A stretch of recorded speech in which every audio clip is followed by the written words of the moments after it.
वेदज्ञ है। ज्ञान के अंत की अवस्था ही वेदांत है। उस समय किसी प्रकार की क्रिया या कर्म न होने से उस कर्मातीत अवस्था को ही वेदांत कहते हैं। तब ज्ञान भी नहीं, अज्ञान भी नहीं। श्वास ही वेद माता गायत्री है। श्री कृष्ण। श्री का अर्थ सुंदर, श का अर्थ है श्वास, प्राणवायु, र अग्नि बीज है, तेज अस तत्व जो आंख में है, ई शक्ति का प्रतीक है, अर्थात शक्ति पूर्वक प्राण कर्म या प्राणायाम द्वारा चक्षु अथवा आंख में वायु के स्थिर होने पर आंख की जो स्पंदन रहित माने दृष्टि स्थिरा यश बिनावलोकनम ज्ञान संक्रेणी तंत्र का ही अवस्था होती है। उसी सुंदर अवस्था को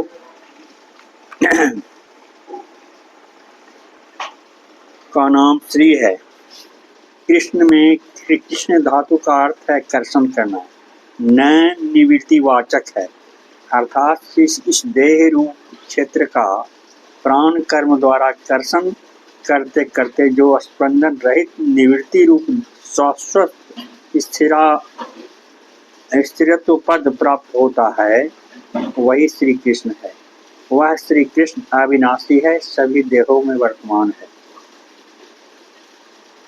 इसलिए मैंने योगीराज सबको चुपचाप गोपी भावना के साथ अर्थात गोपन रूप से आत्म साधना करने के लिए कहा करते थे।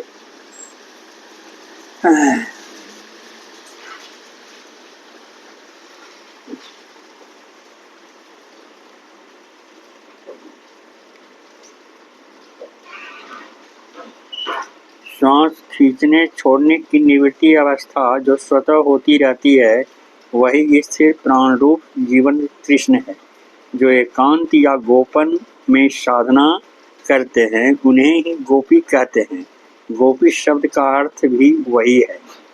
गोपी अपने शरीर रूप वृंदावन में इस जीवन कृष्ण के प्रकाश रूप आगमन की प्रतीक्षा सर्वदा करती रहती है। वो यह गुरु कृपा के बिना होता नहीं। वह गुरु की आज्ञा अनुसार कार्य करने पर स्वयं न चाहने पर प्राप्त होता है। अतएव गुरुवाक को दृढ़ मानकर गुरु के उपदेशानुसार अपने स्थिर प्राण में भगवान का बोध करना चाहिए। गुरुवाक पर विश्वास करके काम करने पर एक दिन वह प्रत्यक्ष होगा, यह अवश्य निश्चित है। मन में जोर न होने से जिस स्थान में रहने पर मनोबल आए उसी स्थान पर रहना उचित है एवं उसी स्थान में रहकर क्रिया करना उचित है। भय के साथ क्रिया करने पर संपन्न नहीं होती और उस क्रिया द्वारा अपनी रक्षा नहीं होती। क्रिया करने से ही स्वयं की रक्षा की जा सकती है। क्रियावान को खिलाओ, क्रियावान को खिलाकर तुष्ट करने पर देव देवी भी तृप्त होते हैं। क्रियावान ही देवता हैं, सारे देवता यही क्रिया कर रहे हैं। इस देह में ही मुक्ति प्राप्त करने के लिए विधि पूर्वक क्रिया करनी चाहिए, तभी गुरु कृपा से जो प्रार्थनीय है वही होता है। जो कहते हैं केवल सुख एवं दीर्घायु चाहिए, मुक्ति नहीं चाहिए, वे सब झूठे हैं। वे इसके लिए आशीर्वाद चाहते हैं किंतु होता नहीं।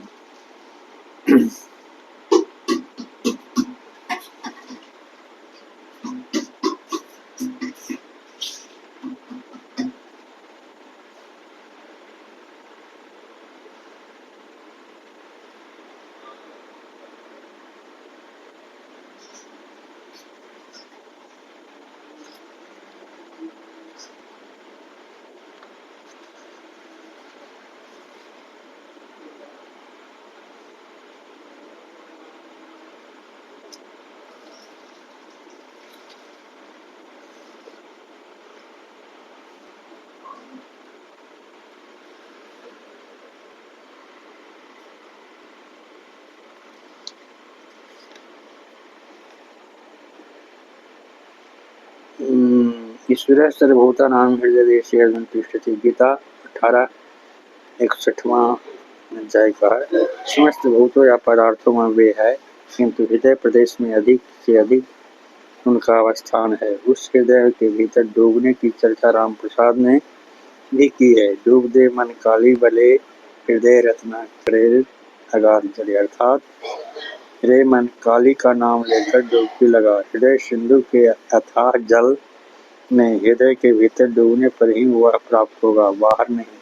वे कहा करते थे कि नारी सौंदर्य के साथ ईश्वर द्वारा रचित समस्त सौंदर्य को देखने की इच्छा, प्रवृत्ति या अधिकार सबको है, किंतु उस रूप एवं सौंदर्य की ओर दृष्टिपात करने के साथ साथ उनके निर्माता की ओर ध्यान रखना होगा, जिसने अपूर्व दक्षता एवं कला कौशल द्वारा उनको रचा है। उस सृष्टिकर्ता या विश्व निर्माता को भूलकर केवल उनके द्वारा रचित सौंदर्य को देखने से काम नहीं चलेगा। उसके द्वारा रचित सौंदर्य यदि इतना सुंदर है तो फिर वह स्वयं कितना सुंदर है। इस प्रकार समस्त सृष्टि के भीतर यदि सृष्टिकर्ता को देखने की चेष्टा करो तभी जीवन धन्य होगा। किंतु ध्यान रखो, साधना के बिना ऐसी स्वच्छ या निर्मल दृष्टि किसी को ही नहीं प्राप्त होगी। यह केवल बात नहीं है, बल्कि अकाट सत्य है। मन के द्वारा चाहे जितनी ही चेष्टा करो, अस्थायी भाव नहीं आएगा, किंतु जितना ही प्राण कर्म या प्राणायाम करोगे उतना ही मन स्थिर होगा, उतनी ही वैसी स्वच्छ दृष्टि प्राप्त होगी। तब उसके प्रकाश में समस्त रूपों एवं सौंदर्य के भीतर उसका ही या ईश्वर का ही दर्शन होगा।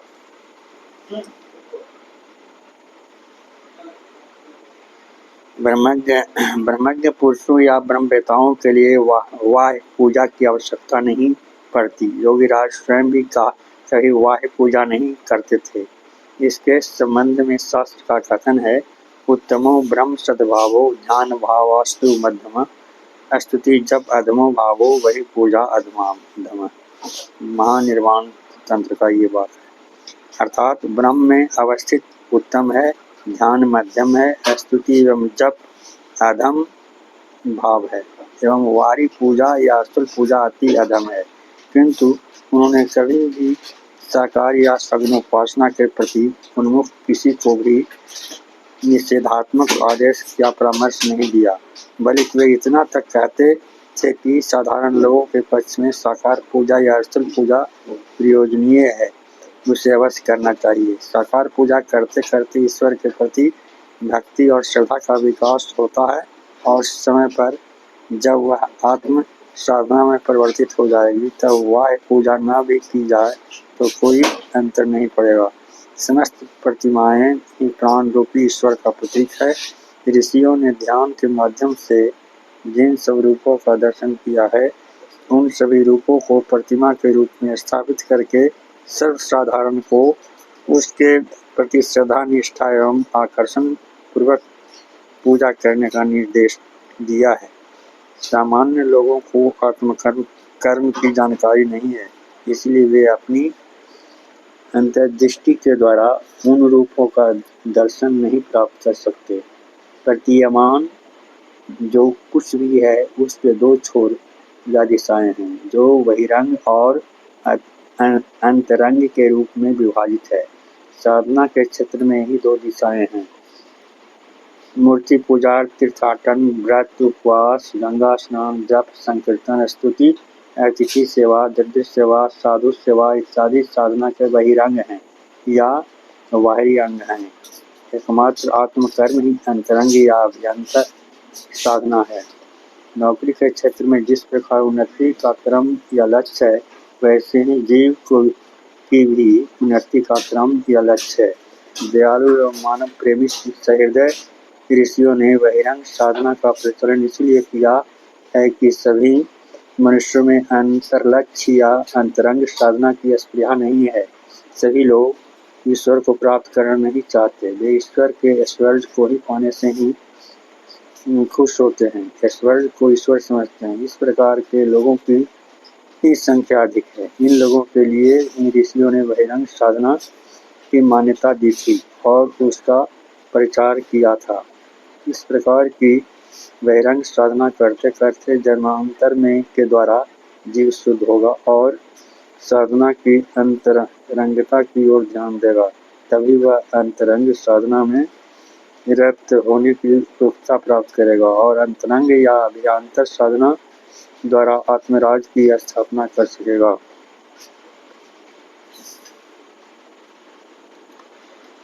यथा आगाध निषेध निर्धेय लब्धो नोपाय खननम बिना मल्लाभे अपि तथा स्वात्मचिंतां मुक्तावन चराचरा चापरा पंचदशी का यह 9:153।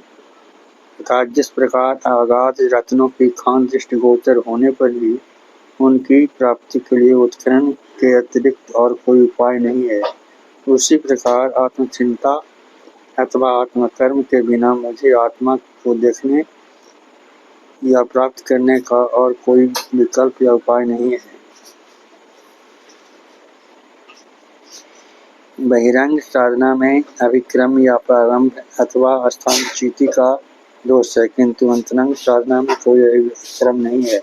जैसे बहिरंग साधना के अंतर्गत किसी देव देवी की पूजा करने के लिए पहले शुद्ध वस्त्र धारण करना पड़ेगा, क्योंकि अशुद्ध वस्त्र पहनकर किसी देव देवी को स्पर्श करना पूजा परिस्थिति के प्रतिकूल है, नहीं तो पाप होगा।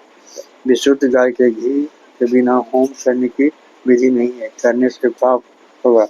इसके अलावा फूल, गंगा जल, तुलसी पत्र इत्यादि आवश्यक है, किंतु अंतरंग साधना में इन सब का कोई प्रयोजन नहीं। शुद्ध वस्त्र न धारण करने से भी दोष नहीं, किसी बाहरी उपचार की कोई आवश्यकता नहीं, केवल मन एवं प्राण के साथ ही अंतरंग साधना करनी पड़ती है।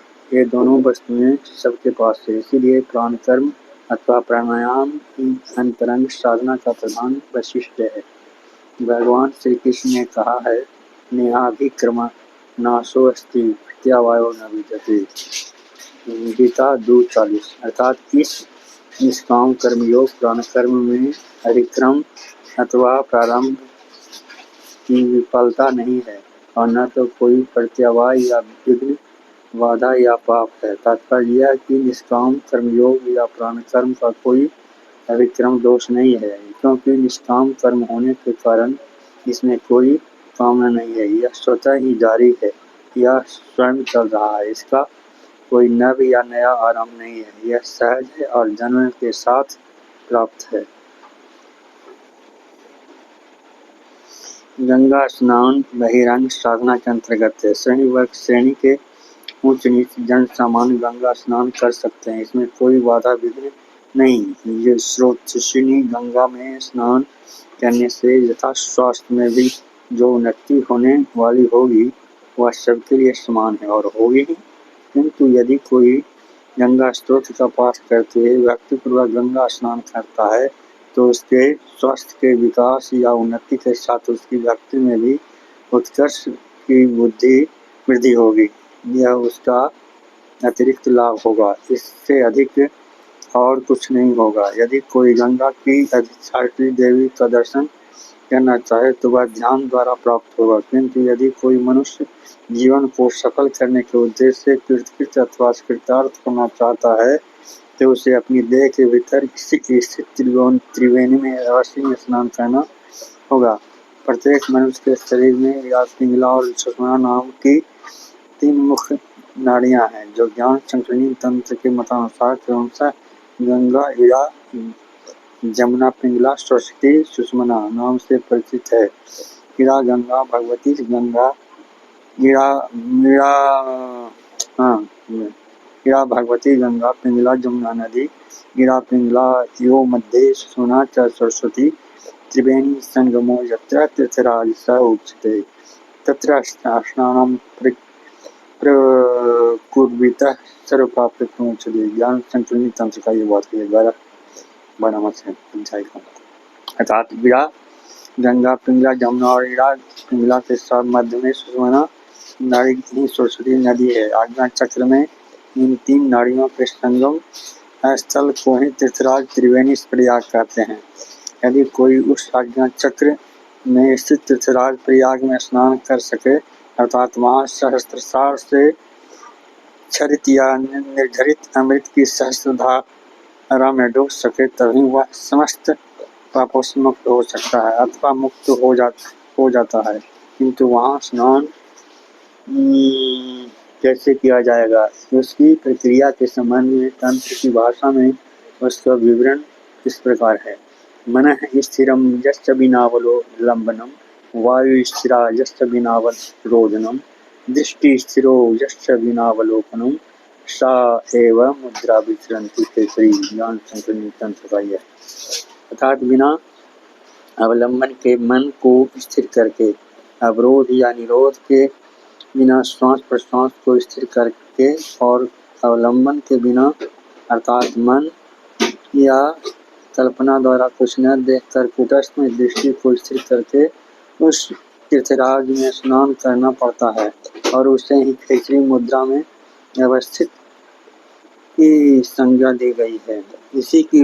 इसी को भगवान श्री कृष्ण ने मनमना कहा है, अर्थात मुझ में आत्मा में मद रखो, निमग्न चित्त हो जाओ, मनमना भव मद भक्तो मदाजी माम नमस्कुरु। गीता 18:65। अर्थात मुझ परमात्मा में ही नित्य